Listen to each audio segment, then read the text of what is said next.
John Williams, who joins us now from Lahaina on Maui.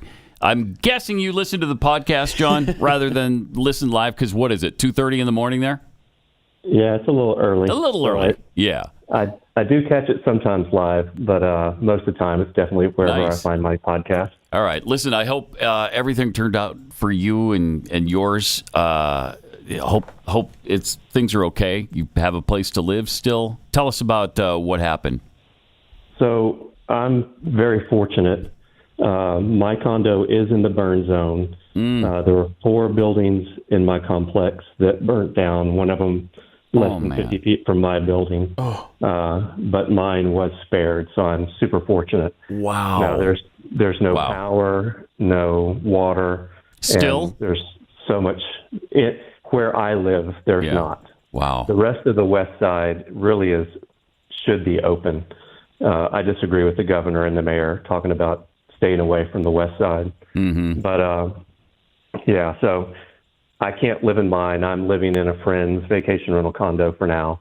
And the most difficult thing is there's no timeline yet. I could be out of my place for a month, could be out for 6 months, could be out for a year. My gosh. No way of knowing. Wow. What do you do there in Maui? Yeah, I'm a real estate agent. Okay. That's got to be tough right now. Whew. I always say that no one has to buy on Maui. They get to buy on Maui. Yeah. And they get to buy on Maui because they've been successful somewhere else. Mm-hmm. So there's always high demand here. So even right now, I'm actually working with clients that are looking at other parts of the island. What was your experience on the night this all started, back on August 2nd? 7th. Well, it actually happened on August 8th. Okay, 8th. I actually was in Texas. My daughter got married the weekend before, so I was scheduled to come back Sunday after the fire started. But as the fire started, I started seeing it on social media, started following it, and then come to find out my friends that were here didn't really even know what was happening because almost immediately the cell phone towers went out. So they didn't know that there was a fire happening unless they were right there. So from Texas, I was actually watching this happen with better information than they were. That's incredible. Horrific how fast it was happening. Well, and then the sirens didn't sound. So does it make any sense to you what they're saying, that they didn't want people to drive to the fire? That's why they didn't turn the sirens on? So, I do hear a lot about this on social media.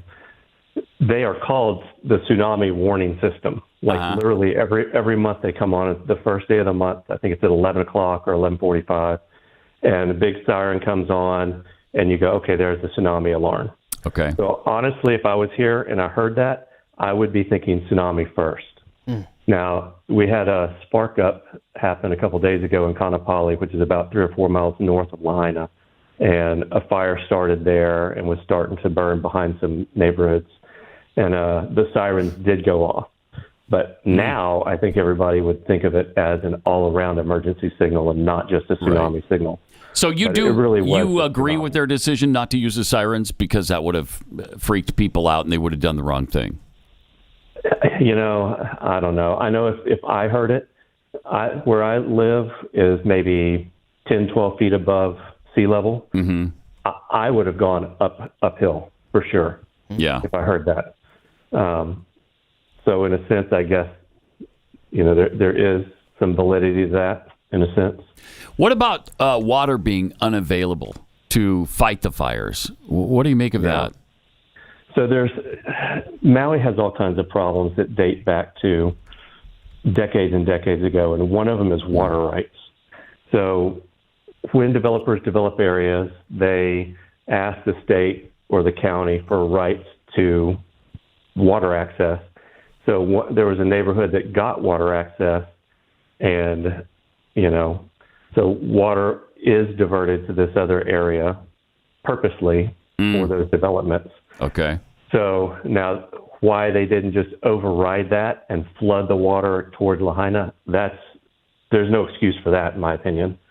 But water rights are a huge problem here. We're speaking with John Williams, who is a resident of Maui and is experiencing the aftermath now because the air was too toxic for you to stay at your condo, right? Isn't that the reason Correct. that you left and now you're staying at a friend's place? Yeah, when I first got back, I did spend one night there, and I've had a horrendous cough since then. So I definitely am not going to go back. Air for so toxic still, right? Yeah. So tell me about the road barricades. Did you have you encountered that? Is that making sense to you, or do you see something nefarious behind that? Yeah, so that's another one that's a huge misconception. Okay. On Maui, we have trade winds every day, and the trade winds can be from 10 to 30 miles an hour, and that's somewhat normal. So anytime there's new construction going up, they put up dust barricades to prevent dust from flying into other properties.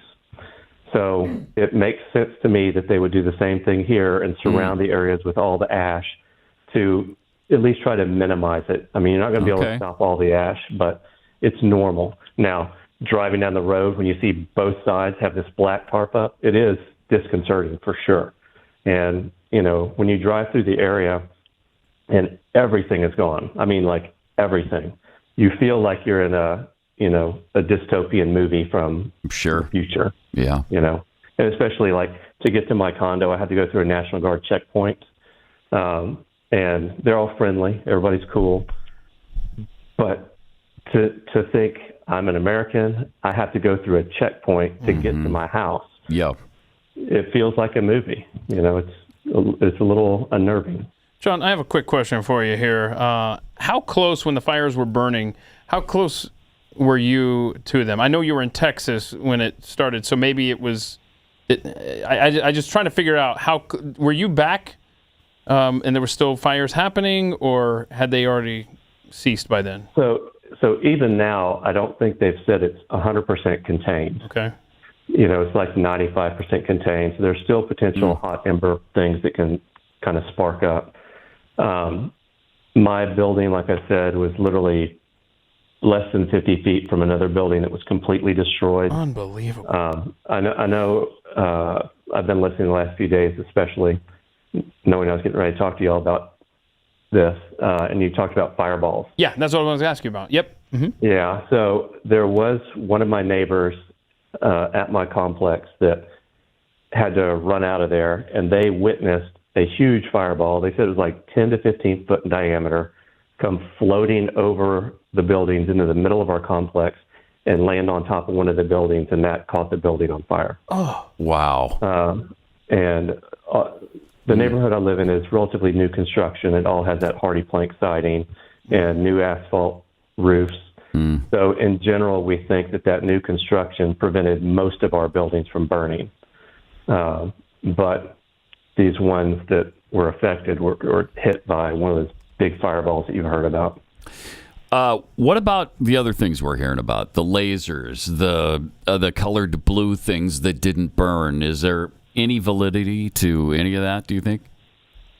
Well, fortunately, it's 2:30 in the morning, so if there's some lasers, I'll get to see them really easily right now. Right. But, no. No. The fires happen on Maui every year. I mean, earlier, it was either this year or late last year, I was sitting on my lanai, and I could actually see another fire burning above Lahaina that covered this whole mountain that has a big L for Lahaina Luna, which is the high school there. And literally, I've lived here for 6.5 years, and every year there are fires somewhere over here. I mean, it's just summer, and summer is dry here. Lahaina gets about 11 inches of rain a year, so it's just dry. So it's nothing unusual. This one just happened to happen at a place that hit Lahaina versus somewhere else a little further south. Some other things we're hearing is that drones are being prohibited. You can't stop along the roadside. That's prohibited. Yeah. Have you noticed any of that? Yeah, I mean, the side, stopping by the side of the roadside, I completely understand. I mean, it's a highway up there. Yeah. And if you have all these people pulling off on the side of the highway, you're just heading for some sort of accident. So that I understand. Drones. I do have friends that fly drones, and they have been denied when they apply for the flights. Mm-hmm. And, I don't really have a good reason that the government would do that other than just not wanting to extend viewing of, all the destruction. And it is complete destruction. Yeah. So what about this foreign police presence we're hearing about? I haven't heard that at all. I mean, I see National Guard and I see regular police. I don't see anybody that's not American. Okay. All right. So you said that you haven't seen any lasers personally. Obviously, there's been a lot of videos, especially, if you've been watching the show, like you said here in the last few days, there's been a lot of videos that people have taken both before and after the fires started that clearly show something. We just played a thing, some weird lights above the smoke there as it was burning on August 9th. We've shown videos that show almost like horizontal little dashes of what can best be described, for lack of a better term, lasers. So you maybe haven't seen them. Have you talked to anyone who has, or do you have any more information on that being a local there? No. I mean, honestly, I just think that's a hoax. Oh, wow. Okay. If fires weren't so normal here, I might believe something like that. Okay. But, and I did see the video you're talking about with the lights. I have no idea what that was. Maybe it was the Chinese space lasers. I don't know. But yeah. I mean, seriously. It just happens all the time here. So this is not unusual. It's just where it happened this time. You sound way too reasonable, John. You've taken all the air out of the conspiracy theories. What about the reaction to Biden? We saw signs, people yelling at him, people booing wherever he went. Do you get the impression or the feeling that even Hawaiian residents are done with this guy now? I don't know anyone that was happy he was coming. Yeah. No one. Yeah. And I would say that Maui is 3 or 4 to 1 Democrat to Republican. Oh, yeah. So, there's no hope that that's going to change, I don't think. But I don't know anyone that was happy he was coming here. Yeah. Yeah. Or happy with, what he was saying. There's this Hawaiian rental. I'm sure you've seen that sign. Put it back up if you would for a sec. The Hawaiian rent-all establishment had a sign out that said, "Sorry, you almost lost your '67 Corvette in a fire, Mr. President." Wow. Yeah, I couldn't believe he said that. That was ridiculous. Okay. It's always about him. So, are you, in your daily routine, you're driving around.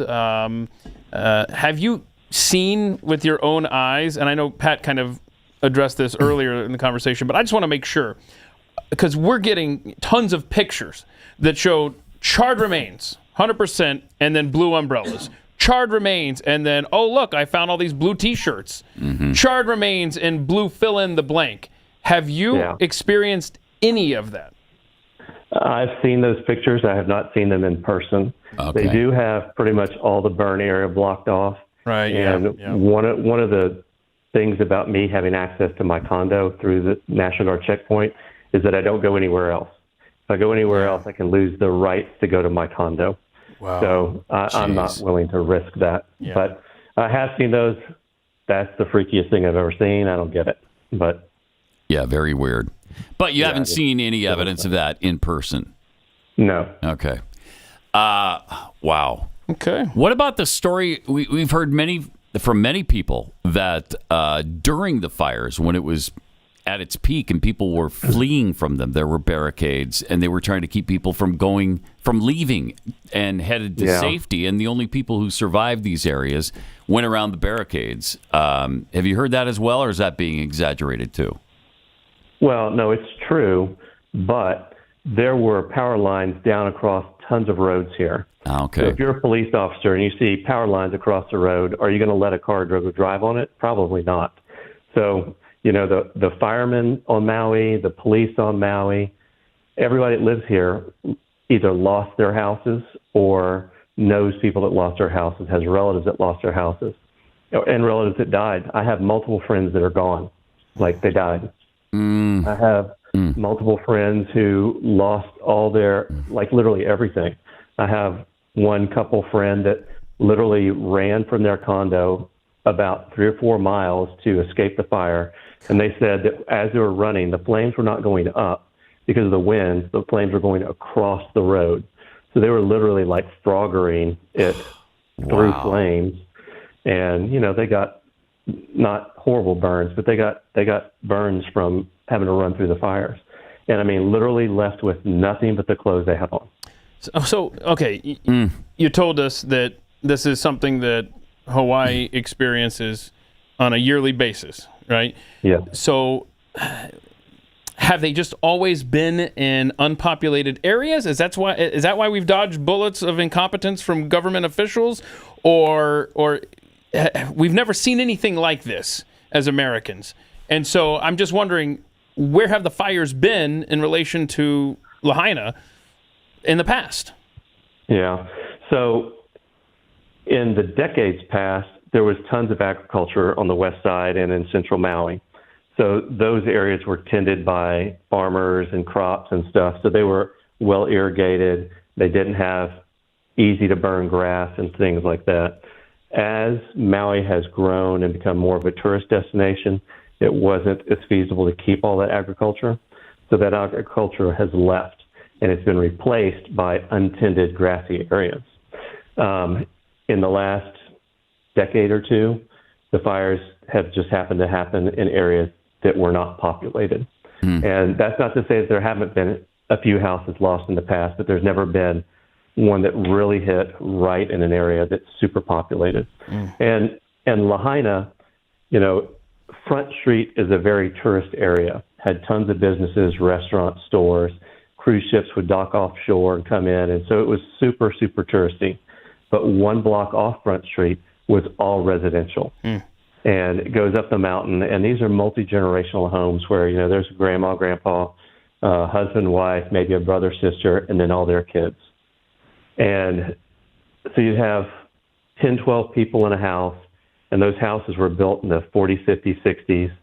So they were not up to current codes. A lot of more single-wall construction, all wood. They would add on places to the house and stuff without getting permits done. And that's part of the problem is Hawaii and Maui in general, building anything has so much red tape and so much permitting that a lot of people just don't get the permits because it takes 6 months to a year just to get through that process. And if you just want to add a bathroom, it's going to take you a year to add a bathroom. I actually another thing that I don't know if y'all have heard about, but the governor a few weeks before this happened passed a law about housing and emergency procedures. And this is one of the biggest conspiracy things going on.